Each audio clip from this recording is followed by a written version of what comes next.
ñaari yoon kon ñoo ko may. bonus 2 ans du dëgg texte. bu ñu nee 5 ans la 5 ans la. comment la. le premier mandat c'est 7 ans. le deuxième c'est 5 ans. mais ci 12 ans y a combien de 5 ans. xaaral rek mu ñëw man texte laa lay wax. yow yaa ngi décompté man li na ci constitution laa lay wax. 5 ans la ñu wax point. donc Macky bu nee la wàññiwul lu mu wax mu ni laalul la. laalul nombre bi laalul nombre mandat durée la laal. durée la laal.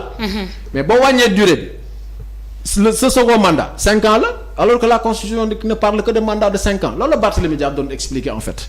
mais foofu yëpp waruñu fa àgg en fait. coow li mooy Macky moo warul ak fi réew mi toll warul déposer naan day def ay deuxième quinquennat waxuma sax troisième mandat deuxième quinquennat waru ko sax def. donc ñoom bu fekkee dans le cadre de cette commission dañ ne. dañ koy bàyyee conseil constitutionnel. Macky bis bu décider ne day bokk. le conseil va valider sa candidature. kon nag référendum bi mën nañoo jàpp ne naxe mbaay la woon. xaaral ma ñëw rek.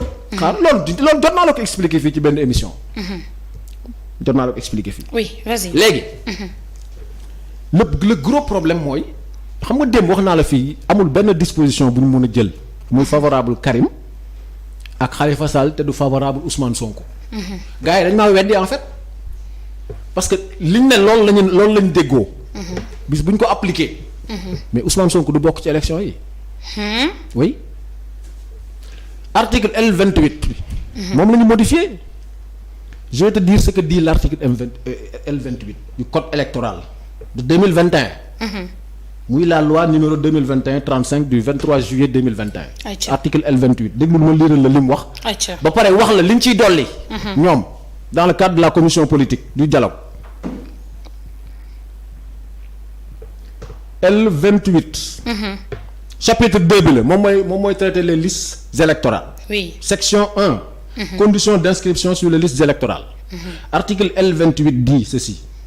Nul ne peut refuser l'inscription sur les listes électorales. 2 points. 1. À un citoyen sénégalais jouissant de ses droits civils et politiques. 2. Et remplissant les conditions fixées par l'article L34 et L36. Premier point. Deuxième point. Oui. À un citoyen sénégalais par naturalisation après la date d'acquisition de la nationalité par le mariage après la date d'expiration du délai d'incapacité prévu par l'article 7 du code de la nationalité. Troisième point bii nag. dafa am lu ñu ci yokk mais dama lay wax troisième point bi li mu wax ba pare doog laa wax lu ñu ci yokk. troisième point bi daf ne aux personnes qui frappées d'incapacité électorale suite à une condamnation bénéficient de la réhabilitation ou font l'objet d'une mesure d'amnistie xam nga loolu la wax maanaam képp koo xam ne réhabilité nañ la wala nga am amnistie mën ngaa bindu ci liste électorale yi boo mënee bindu rek mën nga nekk candidat. mais xam nga commission bi lu ñu ci yokk. lan la ci yokk. dañ ne képp koo xamante ne am nga bénéficié wu nga d'une grâce présidentielle xam nga fii amnistie la ñuy wax et non grâce présidentielle. loolu mooy premier point bi ñu ci yokk. deuxième aspect bi ñu ci yokk mooy képp koo xamante ne purgé nga sa peine ba pare donte dañ laa condamné. Khalifa Sall a déjà purgé sa peine Karim Wade a déjà purgé sa peine mais Ousmane Sonko demagul kaso bay purgé peine am moo tax ma ne la lii ñu ci dugal nii bu fekkente ne loolu la ñu nar a appliquer Ousmane Sonko du bokk ci élection yi te Karim Wade dina ci bokk Khalifa Sall dina ci bokk léegi nag est-ce que conclusion yii li ñu ci dugal ñoom danañ ko appliquer waaw wala déet foofu la coow li ne foofu la coow li ne parce que bu ñu nee grâce présidentielle dañ ko ciy boole. wala koo xamante ne purgé nga sa peine ba pare dernière disposition boobu ça ne profite que qu'à 2 personnes muy Khalifa Sall mi purgé peine am ba pare ak kee Karim Wade 6 ans lañ ko dóor ak 138 milliards d'amende 6 ans de prison ferme ak 138 milliards d'amende 6 ans yi tëdd na ko wala tëdd ko 3 ans 3 ans tëdd ñaata at lay fe waa léegi Khalifa Sall 5 ans lañ ko tëjoon 5 ans. léegi man 2018 xaaral 2018 xaaral moo tax ma ne la li tax Khalifa nangoon a dem ci dialogue bi. parce que xam na ne da koy favorable. d'accord tey même la nouvelle disposition bi ñu ci dugal ne ku tëdd sa peine ba pare mën nga nekk candidat. mais loolu daf ciy boole Khalifa Sall d'office. parce que 5 ans yi ñu ko dóor. 2023 bii lay jeex. d'accord j'ai compris. léegi li may laaj. la question mooy. oui moo tax dès le départ ñi doon wax naan gars yi dañuy bañ Ousmane Sonko bokk ci élection yi. voilà ils avaient raison. damay bañ nga ñëw ci question bi. parce que dama bëgg très rapidement nga tontu parce que dafa am rapport ak li ngay wax nii. waaw est-ce que finalement ñoom joxuñu dëgg Ousmane Sonko mu ne woon du wuyu ji parce que li mbëbët lii yëpp mooy bañ mu bañ a bokk ci élection 2024. xam nga li ñu ne nii dañ koy dugal ci kii bi ci code électoral bi. li nga expliqué kay leer na article L 28 bi. oui. N'oublie pas que l'affaire Sonko a duré 2 ans et demi presque. li tax ñu xaar ba heure bii soog ko àtte. lii bu fekkoon defoon nañ ko en 2021 ba problème ba jógee. Ousmane Sonko day bokk ci élection yi bu fekkente ne même peine bi lañ ko daan muy 2 ans ferme yi. parce que l'affaire a commencé en 2021 n'oublie pas. 2021 2022 2022 2023 peine bi jeex 2024 il devient éligible. mais dañoo traîner dossier bi ba mu def 2 ans et demi ñu ubbi dialogue teg ne ku purger peine am ba pare tey Sonko bu naree purger peine am ba pare balaay peine bay jeex élection yi jàll. parce que élection yi c'est dans 8 mois alors que 2 ans lañ ko dóor Khalifa Sall 2018 lañ ko condamné 2018 2019 2020 2021 2022. moo tax ma ne la même ñoom ñi bokkoon ci dialogue bi dans le cadre de cette commission. dañu waroon refuser bu fekkoonte ne bëgg nañ rek Ousmane Sonko bokk ci élection yi waruñu woon accepter lii mais buñ ko accepter c'est dire d'accord nañ Khalifa bokk d'accord nañ Karim bokk mais d'accorduñu Sonko bokk parce que texte bi da ko ciy génne d'office parce qu'il n'a pas encore purgé sa peine.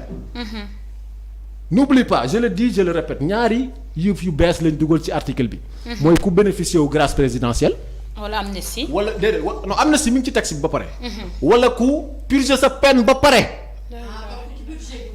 nooy bokkee purger gul bokkul. moo tax comment la wax moo tax kay finalement est-ce que ñoom joxuñu dëgg. non dégg nga li ma la mi ne woon du. léegi nag bu fekkoonte ne dañ ko attewoon en 2021. daan ko le même peine de 2 ans ferme. 2023 peine bi day jeex 2024 il devient éligible. d'accord mais li tax ñu traîner ko ba heure bii aussi. soog ko dóor 2 ans. jël nouvelle disposition yi dugal ko ci code électoral bi mais loolu ça donne raison à ceux qui disent que les gens ne veulent pas que Sonko bokk ci élection yi. d'accord man loolu ma gis sama jàngat. franchement jërëjëf Ndiaye je pense que c'est très clair Baye Assane entre accord et désaccord finalement dialogue bi qui joue franc jeu. waaw Kor Samb ak Ndiaye. xam nga Sénégal Baye je t'ai laissé dormir là. Hein? Je t'ai laissé dormir là. Non, je dormais pas, j'écoutais religieusement, hyper religieusement. La déduction de ça, c'est l'image qui veut être renvoyée. Xam nga la mu doon. daa am koo xam dafa nekk ci ruubeeg jaxase. ki nekk ci ruubeeg jaxase moo waral coow li nii jamono bii. daa am benn jamono bu ñu doon wax te ñi demul ci dialogue ba. comprendre naa lu tax demuñ ci dialogue ba rapport de confiance moo tax demuñ ci dialogue bi. kii ñu war a waxal kat wóolu wuñ ko. ndax am na wax nañu wax moom ñaari yoon mais mooy loolu. ñun humblement ñu ne même bu sax le concerné demul. na yónnee bi xamal lan la du pour dem d'accord de. pour dem déglu la. loo xam ne am na fa mooy li ñoo wax mooy li waykat bi naan bon. gaa yi ngi génne man damay exister. Sauf que existence bi ñaar la. Ousmane Sonko est l'opposant le plus qui existe le plus et le mieux actuellement.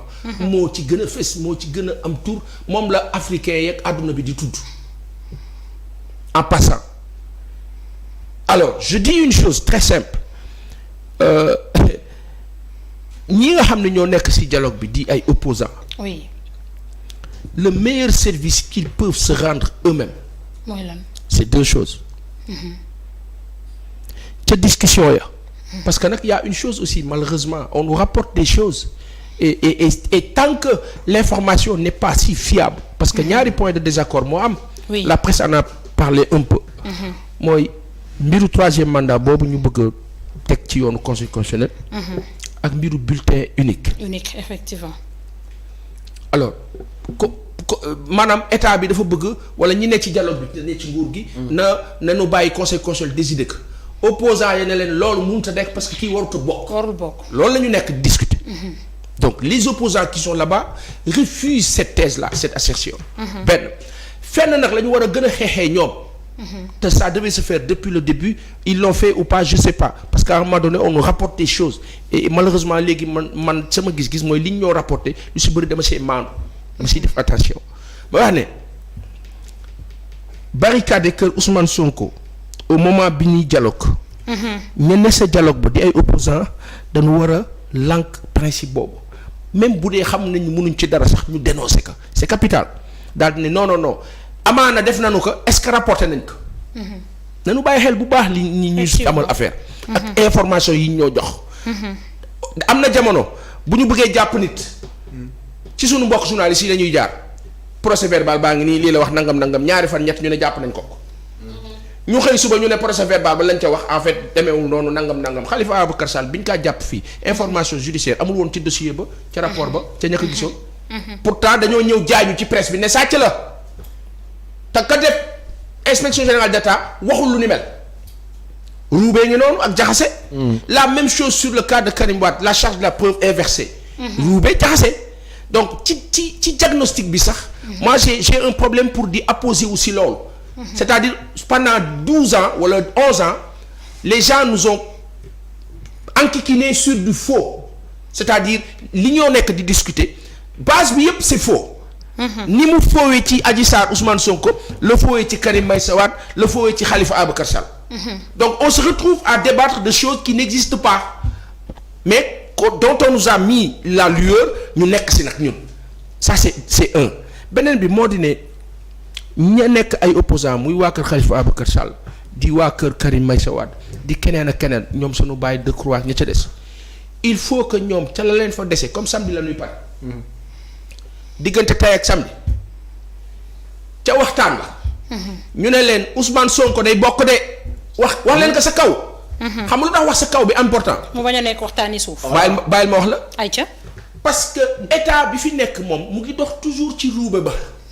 te ci ruube ba lu mu gën a mën a jaxase opposants yi mu gën ci moom. lu mu gën a mën joxe image ba nga xam ni. Sonko day taxaw ne Khalifa taxaw ne Karim taxaw ne ñu ne waa gis nga ils sont divisés c'est la meilleure façon pour les écraser. Et dans la communication qu'ils font c'est cette image-là qu'ils nous renvoient et qu'ils sont en train de faire dafa am loo xam ni principe la. Abdoulaye Wade Abdoulaye Bathily. Landing Savané Assane Baye Amath Dansokho ils n'étaient pas d'accord. xulil d'accord uñu woon bokkuñu sax politique. mais à un moment donné ils se sont regroupés et retrouvés pour faire face à ki nga xam ne moo doon Abdou Diouf pour jëlee ko fi Abdou Diouf nag moom ak waa parti socialiste def nañ lu nu mën pour que gars yi bañ a bennoo mais gars yi bennoo nañu. mujj nañ bennoo. aujourd'hui bloc bi presse bi opposition bi war a doon ngeen baal ma. une bonne partie de la presse dafa liggéey ci division ba. donc réalité bi aujourd'hui mooy information bi ñuy jot ca dialogue ba sax. est-ce que.